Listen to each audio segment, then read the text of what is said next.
I'm in Samshui in Hong Kong and it's full of markets and local eateries. It's 9 a.m, time to get breakfast.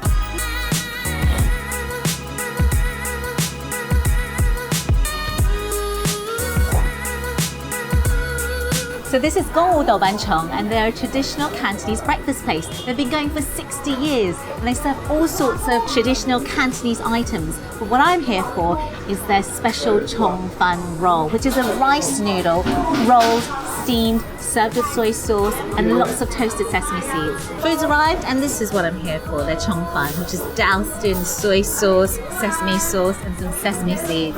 Look at that. Lovely, wobbly, just thin strands of rice noodle rolled together and then steamed.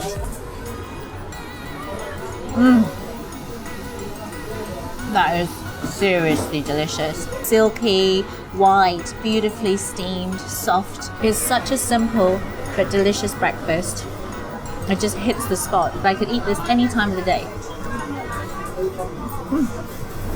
Those Chong Fan rice noodle rolls were super delicious. It's inspired me to make my char siu bacon and shrimp rice noodle. So instead of the Chong Fan noodle, I'm going to be using a different kind of rice noodle. These are long, flat and white, and they've been boiled in water for 10 minutes, refreshed under the cold tap and drizzled in toasted sesame oil. So they're lovely and springy and ready to go. So the first thing I need to do is to get my wok super hot. So I'm going to add my grated ginger.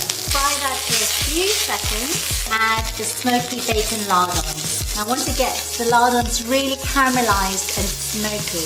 A large tablespoon of Lee Kum Kee's Char sauce. That's going to give it a lovely sweetness. I'm going to add in a teaspoon of Lee Kum Kee's premium dark soy sauce. A really lovely, rich, unctuous, savory note. Turn the heat down to low. Add in the brown shrimp. So just give that a good final stir. And now it's time to assemble. First, I'm going to put in a layer of this delicious rice noodle. Next, I've got some fresh bean sprouts and they've just been blanched. I'm going to use Lee Kum Kee's premium light soy sauce, Lee Kum Kee's oriental sesame dressing. Then I'm going to top it with some of this gorgeous cheat char siu. Lastly, some fresh spring onions. There it is, that's my cheat char siu bacon and shrimp rice noodle.